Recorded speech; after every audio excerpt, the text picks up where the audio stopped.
صحابہ رضوان اللہ علیہم نے جو وہاں حاضر تھے انہوں نے پوچھا یا رسول اللہ آپ کے قربا کون سے ہیں؟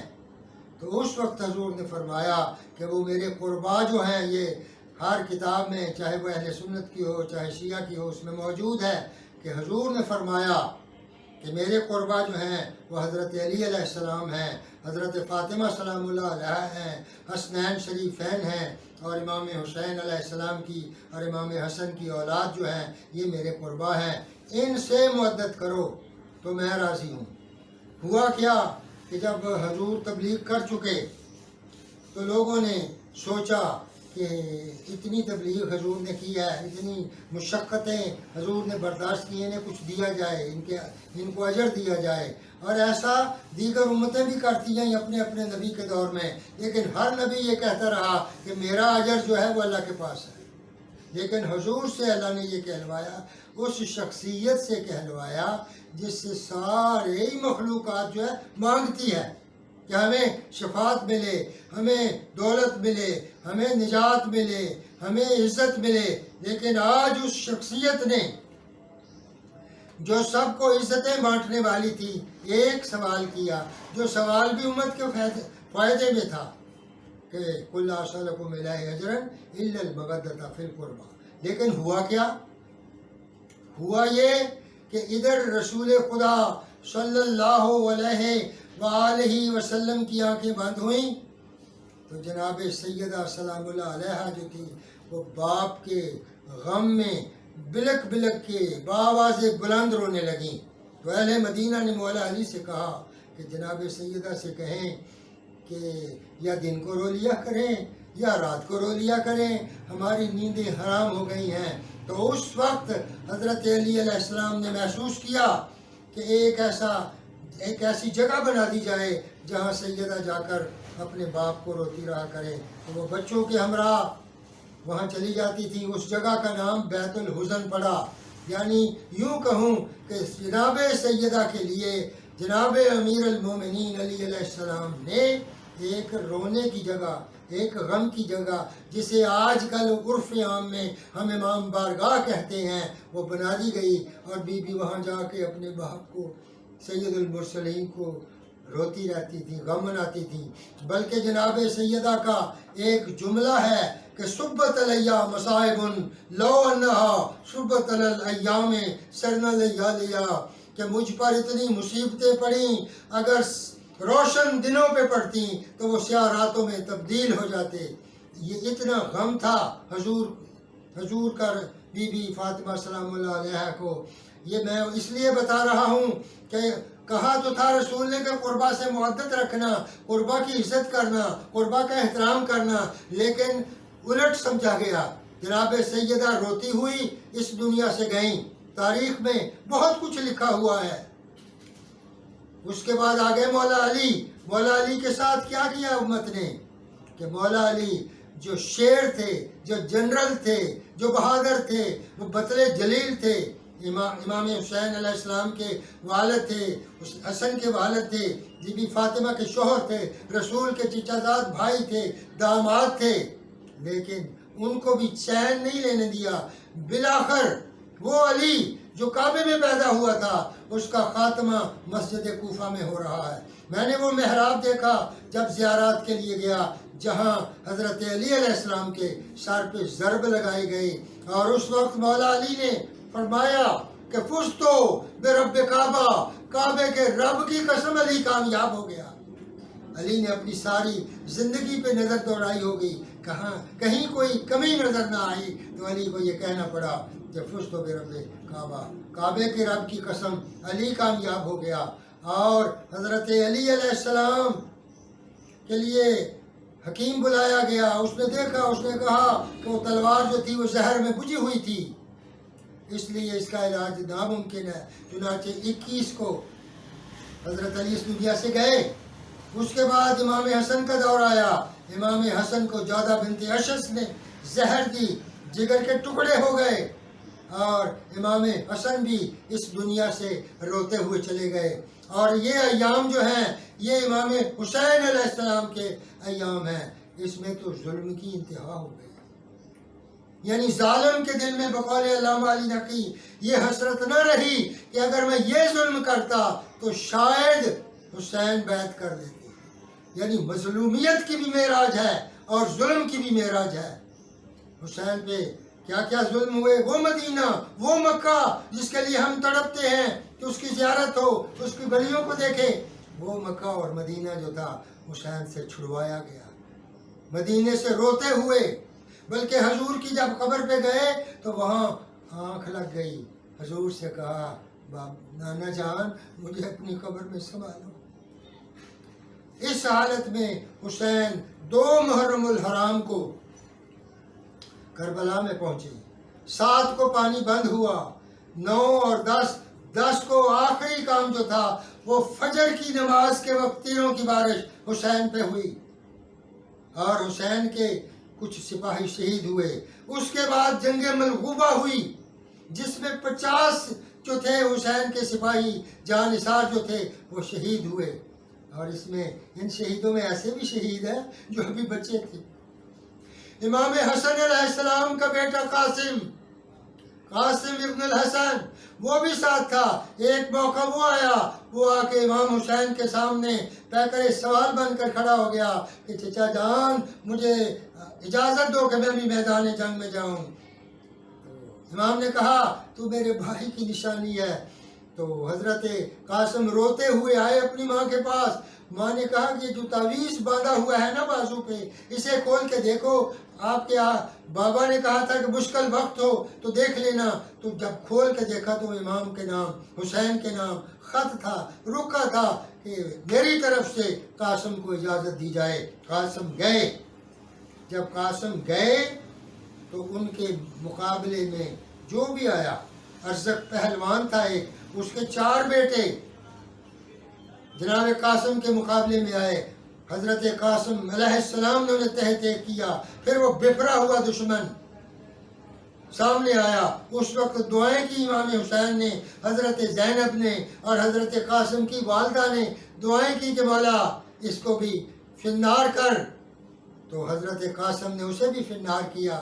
تو اس حالت میں قاسم کو دھوکے سے گرا کے قابو کر کے انہوں نے حملے کیے، تیر مارے. ابھی قاسم زندہ تھے جب انہوں نے اپنے چچا کو بلایا اور حضرت امام حسین علیہ السلام چلے جلدی سے پہنچنے کی کوشش کی لیکن انہوں نے زندہ قاسم کو کچل کے رکھ دیا اور حضرت قاسم کی لاش جو تھی جو ٹکڑوں میں بٹ گئی. حضرت قاسم کے لیے امام حسین نے کپڑا بچھایا اور ٹکڑوں کو اکٹھا کیا کر کے خیموں کی طرف لائے اور بیویوں میں کوہرام مچ گیا جب حضرت قاسم کی لاش وہاں پہنچی. وما علینا الا البلاغ المبین. مولا ان شہدائے کربلا کا صدقہ ہم سب کو اپنی عافیت میں رکھ، ہمارے بچوں کو عافیت میں رکھ. مولا جو مریض ہیں ان کو شفائے کاملہ عاجلہ عطا فرما. مولا ہماری مستورات کو سیرت زینب سلام اللہ علیہ پہ چلنے کی توفیق دے. مولا ہمارے دل میں جو امام حسین علیہ السلام کے غم کی حرارت ہے اس کو قائم دائم رکھ اور قیامت تک ہماری نسلیں یہ ذکر کرتی رہیں. اور یہ کشتی نجات ہے، اس میں پہنچ کر سوار ہو کر راہ نجات سے یہ جنت تک جائیں جہاں مولا سے ملاقات ہو. مولا بحق محمد وآل محمد 12ویں سرکار کا ظہور فرما. اللہم صلی علی محمد وآل محمد.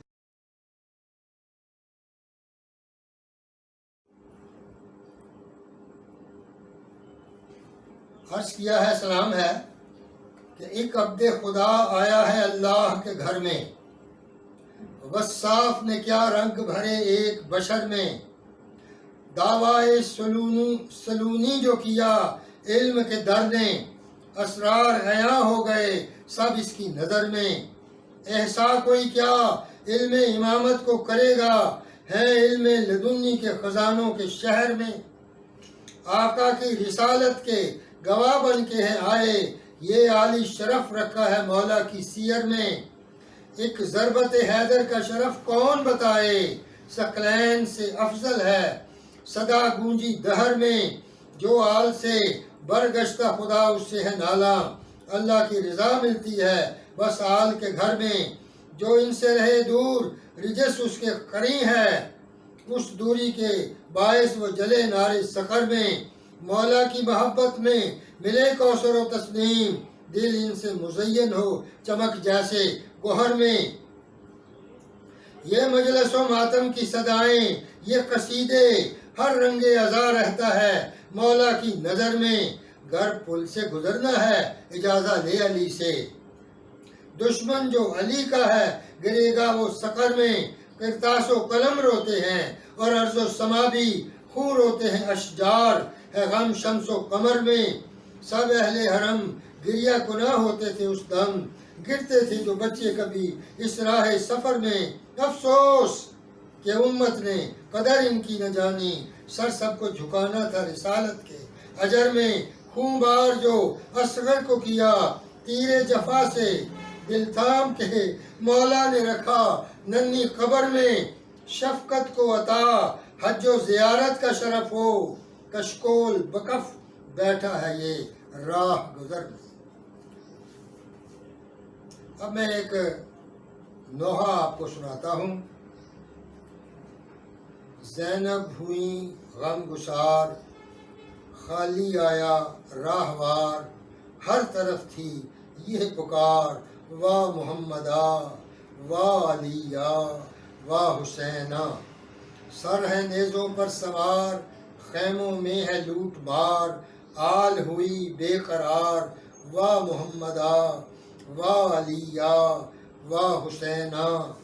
اسپِ مولا خوں میں تر، رو کے دی اس نے خبر، روئی زینب زار زار، واہ محمدہ واہ علیہ واہ حسینہ۔ بابا قتل ہو گئے خاک پر ہے سو گئے، بچی کو تھا انتظار، واہ محمدہ واہ علیہ واہ حسینہ۔ بین یہ خاہر کے تھے ہائے ہم تو لٹ گئے، ذبح ہوا شیر خوار، واہ محمدہ واہ علیہ واہ حسینہ۔ ڈر گئے بچے تمام جب ہوا یوں اژدہام، اماں اماں کی پکار، واہ محمدہ واہ علیہ واہ حسینہ۔ گوشے چھن گئے گوشوارے چھن گئے، کان زخمی ہو گئے، روئی بچی زار زار، واہ محمدہ واہ علیہ واہ حسینہ۔ رسن بستہ حال ہے غیر سب کا حال ہے، ناکوں پر ہیں یوں سوار، واہ محمدہ واہ علیہ واہ حسینہ۔ شفقت غم سے چور ہے شام بہت دور ہے، پاؤں میں چبھتے ہیں خار، واہ محمدہ واہ علیہ واہ حسینہ۔ اللہم صلی علی محمد و آل محمد۔ دعا ہے صدقہ محمد و آل محمد اللہ تعالیٰ ہم سب کو اپنی حفظ و امان میں رکھے، پاکستان کو دن دگنی رات چوگنی ترقی عطا کرے، ہماری معیشت کو، ہمارے حال کو، ہماری حکومت کو اچھے طریقے سے کام کرنے کی مزید مہلت دے، اور مولا تمام مریضوں کو بحق چہاردہ معصومین شفائے کاملہ و عاجلہ عطا کرے۔ مولا سب مقروض حضرات کو ان کے قرض ادا کرنے کی مہلت دے، توفیق دے، اور خفیہ خزانوں سے ان کی مدد کرے، اور جو بیمار ہیں انہیں شفا مل جائے، جو بیچارے بے گناہ قیدی ہیں ان کی قید رہا ہو جائے، اور دنیا کے طول و عرض میں جہاں حسین حسین ہو رہا ہے اللہ ان کی حفاظت فرما، جیسے رسول خدا کی مدد کے لیے فرشتے بھیجے تھے۔ یہ کام غم کا فرشتوں کا بھی کام ہے، حوروں کا بھی کام ہے، جنات کا بھی کام ہے، اور مومنین اور مسلمین کا بھی کام ہے، سبھی اس میں شریک ہیں۔ یا اللہ 12ویں سرکار کا جلدی ظہور فرما، اور ہم سب کو اپنی عافیت میں رکھ، وما علینا الا البلاغ المبین۔